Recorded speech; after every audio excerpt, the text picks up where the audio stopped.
November 11, 2025, 20:30 hours local time, Caribbean Sea.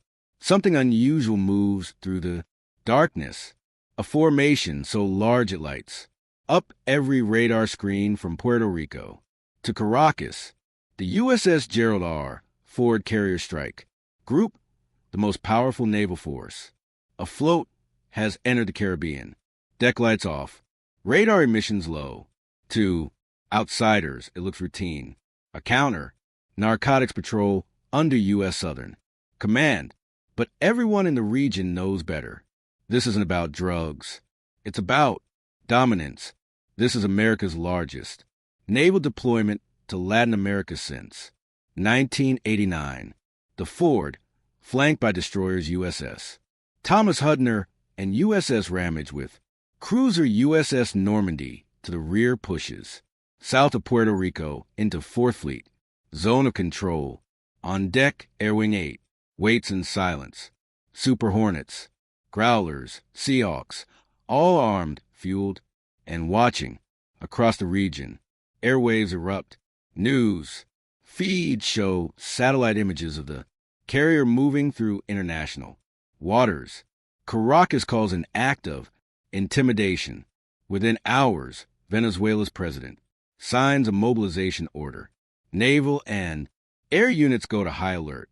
Radar stations light up along La Guerra, Porto, Cabalú, and Paraguana. Fishing vessels are warned to stay clear of the area. Inside the Forge Combat Information Center, the mood stays calm but focused. Condition 3, normal readiness. Electronic warfare officers log new. Radar sweeps from the coast. Chinese built JL-10B signatures. Nothing new, nothing unexpected. What changes is the tone. Venezuelan Navy radio transmits a message with no names, no coordinates. Any foreign vessel approaching our sovereign limits will be intercepted. Everyone aboard the Ford knows exactly who it's for. By 2,100 hours, U.S.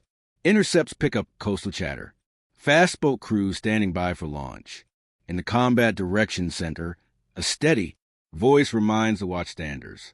We're in international waters. Stay professional. Stay predictable. Outside, the Caribbean looks peaceful. Black water, no moon. 500 miles south in dark radar in Porto Cabello, a young operator leans closer. To his screen, a new contact appears. Too big, too slow, too deliberate. The first entry in a chain of mistakes. That's about to begin.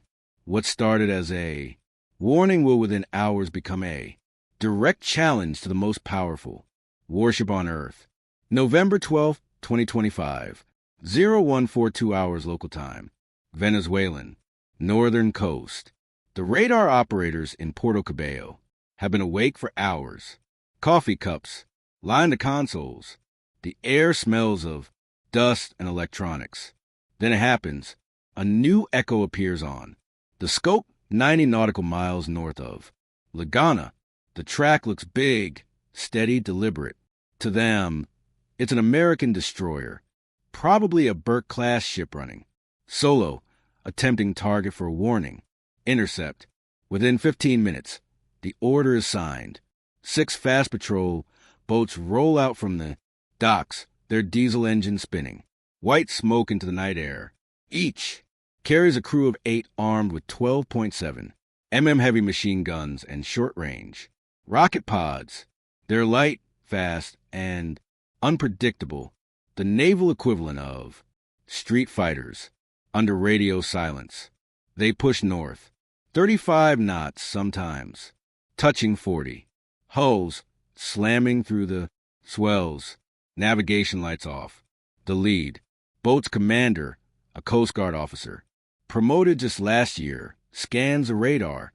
Repeater mounted beside him. One bright. Range decreasing course north by northwest. The problem, the information they're using is 30 minutes old. The destroyer they think they're closing in on isn't a lone ship at all. It's the Gerald R. Ford herself, surrounded by layers of defense. Up at 090 degrees relative, the carrier's radar horizon masks its escorts to a coastal system running outdated Chinese firmware. The reflections merge into one echo, one contact, one mistake. At 0210, the patrol boats cross the outer edge of Venezuelan territorial waters. The coastline disappears behind them. Now, only the compass, the engine noise, and the occasional flash of lightning on the horizon. The commander checks his scope again. Still one contact. Still closing. He radios a short-coded burst of base. Visual intercept expected within 30 minutes. In the combat directions center aboard the Ford, those same minutes tick down. Multiple surface returns now appear on their screens. Small, fast, and erratic. 6 dots racing toward them from the south.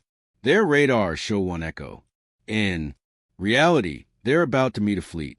0207 hours local time aboard the USS Gerald R. Ford.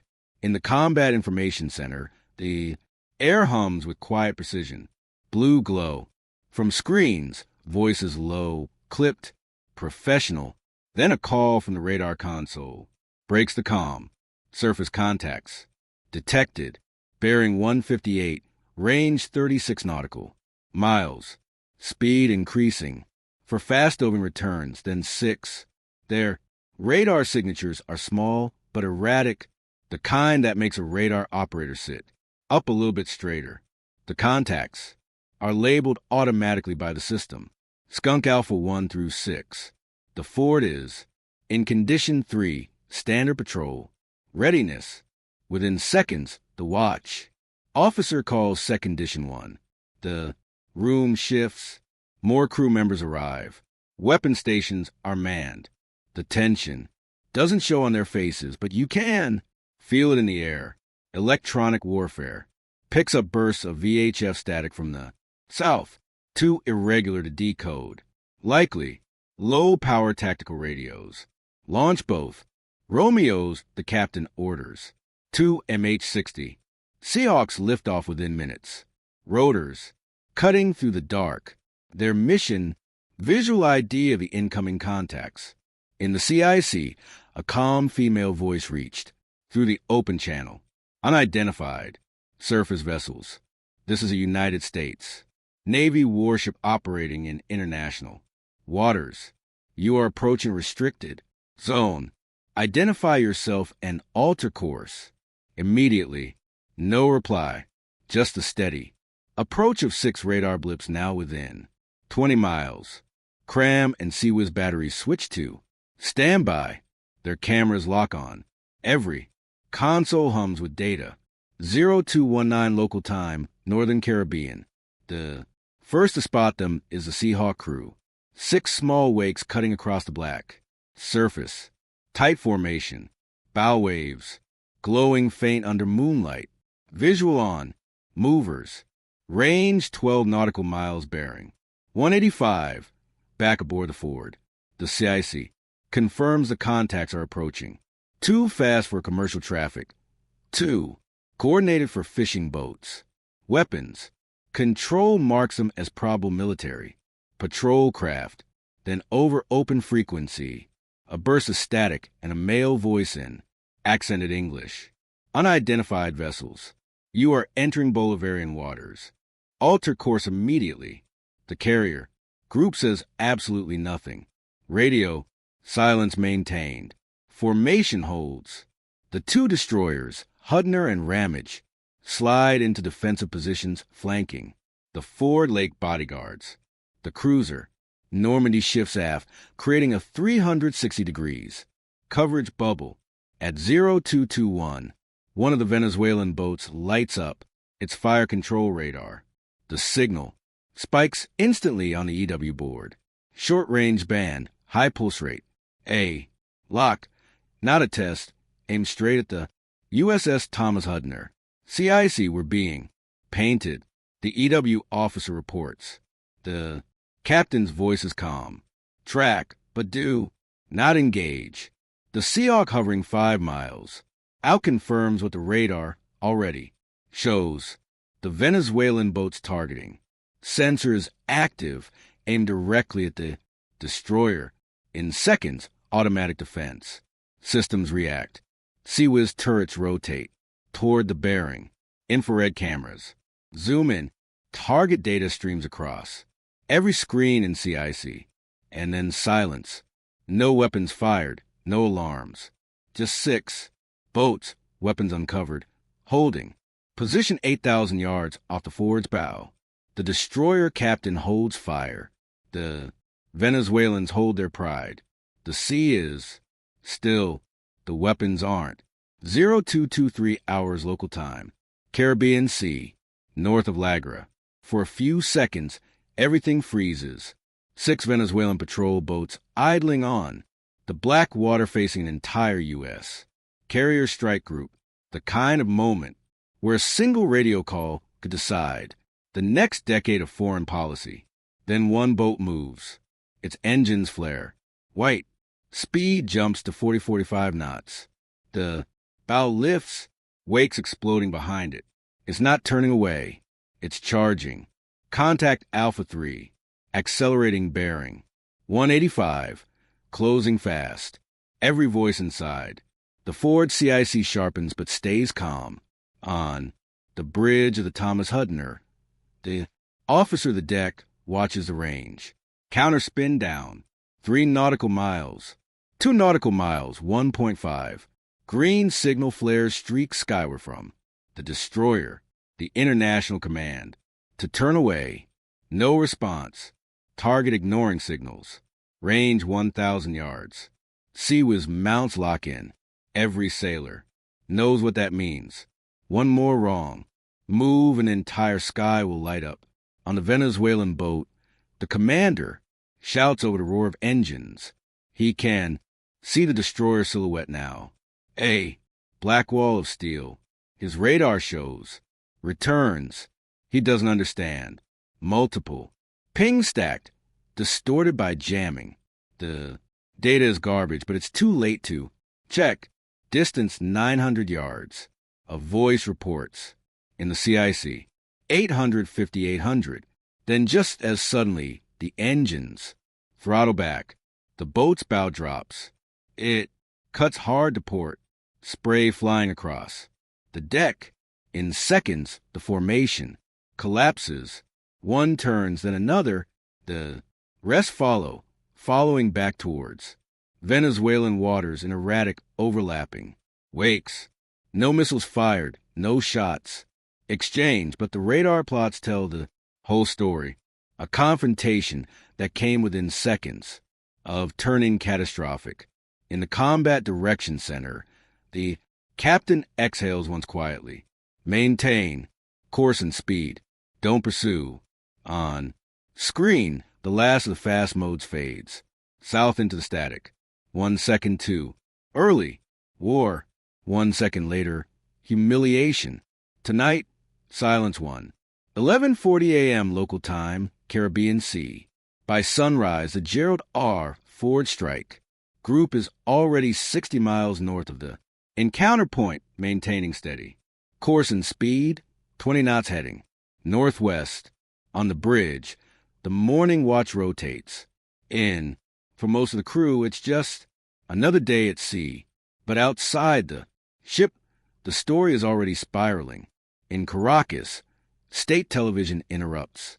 Regular programming, low-resolution video from a patrol boat camera is showing faint silhouettes of warships against the horizon. Edited, cropped, captioned, U.S. fleet retreats. Within minutes, the footage spreads across regional networks and social media. At the Pentagon, the response is measured. A press release includes satellite imagery, AIS data, and GPS. Timestamps showing the forward group more than 80 nautical miles from Venezuelan waters. The message is clear. The U.S. Navy did not cross any territorial line, but perception is everything. Diplomats from both nations begin discreet communications through Swiss channels to avoid public escalation. The 4th Fleet Command in Mayport quietly raises its regional readiness level while the State Department urges restraint on all sides. Meanwhile, on the forward, sailors go back to routine. Flight ops, maintenance, watch rotations. The encounter was logged as an incident of interest. No shots fired, no official complaints. Just another quiet entry and a long list of near misses. It seemed, still, no one on board mistakes quiet for peace. Inside the CIC, one officer notes a Venezuelan radar sweep pinging. The carrier again, distant probing. But there, officially the mission continues. Unofficially, everyone knows it's changed. The Caribbean looks calm, but below the surface, tensions run deep. It's maritime politics. Silence is rarely peace. It's just a pause before the next decision. From a distance, it looks like nothing happened. No missiles were launched. There were no casualties. And there are no screaming headlines. Crisis. But inside the Pentagon, this encounter was dissected frame by frame. Because what happened off the coast of Venezuela wasn't luck. It was pure discipline. For Venezuela, the mistakes began long before the first engines even started. Their coastal radar systems built around outdated Chinese JL-10B units were never designed for complex maritime environments. They mistook radar reflections from multiple ships as a single large contact, a basic but critical error. Acting on that misread data, they sent small, lightly armed patrol boats towards what they thought was a lone destroyer. In reality, they were charging an entire carrier. Strike Group 1 with enough layered defense to wipe out any surface threat within minutes. The forward crew, by contrast, followed protocol down to the letter. Detection, verification, visual confirmation, no assumptions, no improvisation. When fire control radar from one of the Venezuelan boats locked onto the Hudner, every defensive system came online within seconds. Seemed SEZ the whole lot, but the captain never flinched. He kept the weapons tight. No one fires unless fired upon. That restraint matters more than any missile system on the ship, because in naval operations, control is everything. Every sailor in that combat information center knew that one wrong decision could start a war one their adversary couldn't possibly survive. By holding fire, the forward group sent a louder message than any missile ever could. They showed what real power looks like: confidence under pressure. In the age of satellites and global tracking, truth doesn't stay hidden for very long. Every radar pulse, every AIS signal